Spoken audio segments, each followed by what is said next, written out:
Yes, it's going to be my preview of 2014, 2015 NBA season. And right now I'm going to do the Philadelphia 76ers.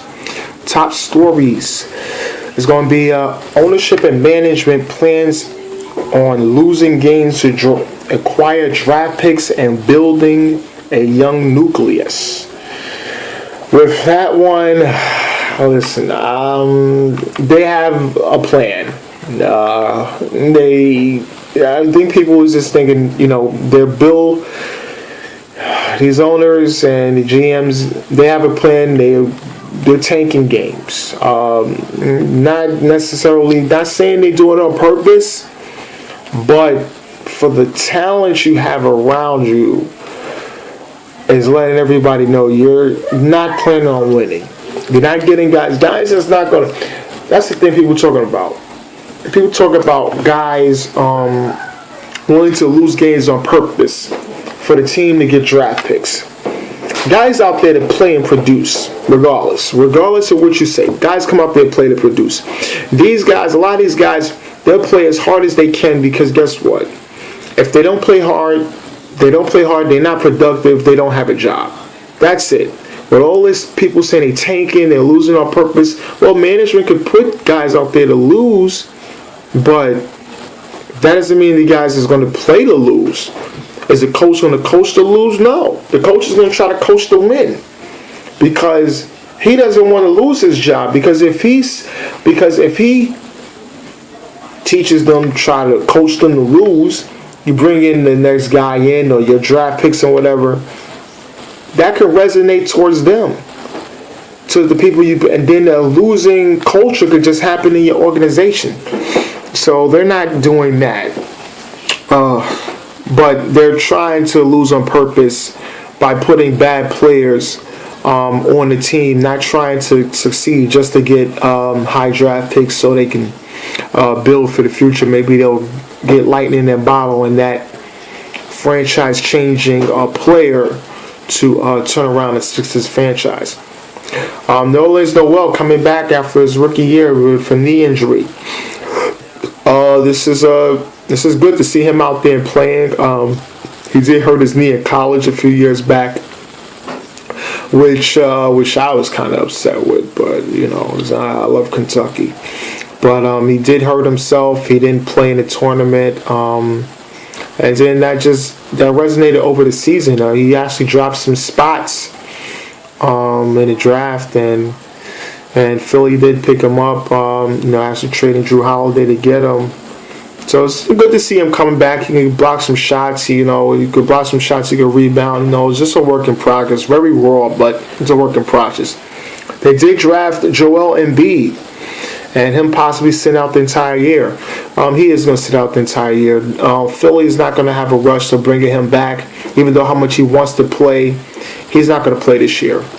They would love to see the Embiid and Noel front line, blocking shots in defense, which would be insane in a few years. I'm telling you, in a few years, if these guys, if they put it together, they're going to be a very formidable front court, especially with it'll just be a nightmare to get to the basket. Reigning Rookie of the Year, Michael Carter Williams, almost getting dealt. Yeah, Phil was going to actually trade him. They was going to trade him for in the draft, and it's hard to say. This is this is just an ongoing thing with them trying to lose on purpose. You trade up your Rookie of the Year, the best player on your team, for draft picks, and it makes no sense. This is a guy you should probably help build around. He's a good player. I don't get it. My analysis, player I'm going to talk about is Michael Carter Williams. He's the best player. He puts up good numbers. He just needs to have a better efficiency overall. Needs to be better shooting. Got some durability issues. It's just a lot he got to work on in his game. He's very young. He's just a young player. He's got a lot to work. It's just a lot that he works on his game. But he did have a solid rookie season. Just got to get that shooting efficiency up. Nerlens Noel. Needs to learn the NBA game because it's going to be very long, night in, night out basis. He's going to be going up against some very strong guys that's going to be banging him around and testing him. But I think he'd be able to take some bumps, be able to play some defense, block some shots, run the floor. So, but he's still very, very raw in his offensive game. He's very, very raw. He's a few years away before you can say he's solid in his production with his offensive game. Off season, the loss. They lost James Anderson and Thaddeus Young. A shooter, and Thaddeus Young. He was actually one of the best player last year. Just from a talent standpoint, he just does it all for them. So they're just losing him in that deal with Kevin Love going to Minnesota. Who they added? They added Joel Embiid, Nerlens Noel, KJ McDaniels, Alexei Shev, Luke Richard, Maya Butte. This was they got Embiid and bringing Noel's coming back. KJ McDaniels, this kid, he got some guts. He actually declined his next season's option to stay with the Sixers, making him a free agent next season, which was very bold, meaning you have so much confidence in your game that you'll be able to get a good deal. It was a bold move on his part, very unexpected. God forbid he gets any kind of injury.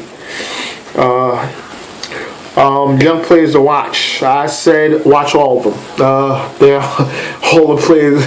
Their team is very, very, very young. So I just say all of them. Watch all of them. I give them a D because these guys, it's not a very good basketball team. To watch them play sometimes it's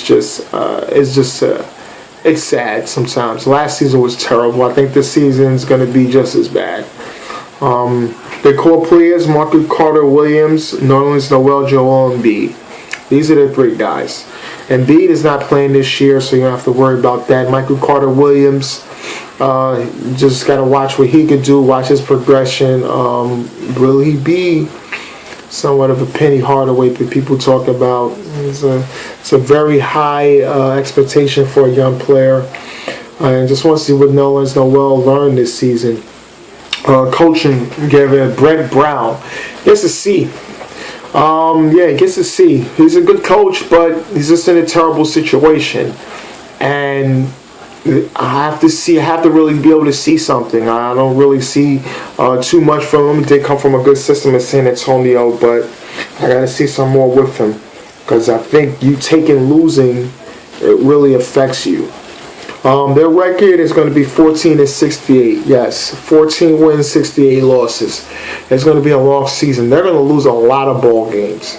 It's just a testament of management and the ownership. But that's my analysis for Philadelphia this season. And thank you and keep watching.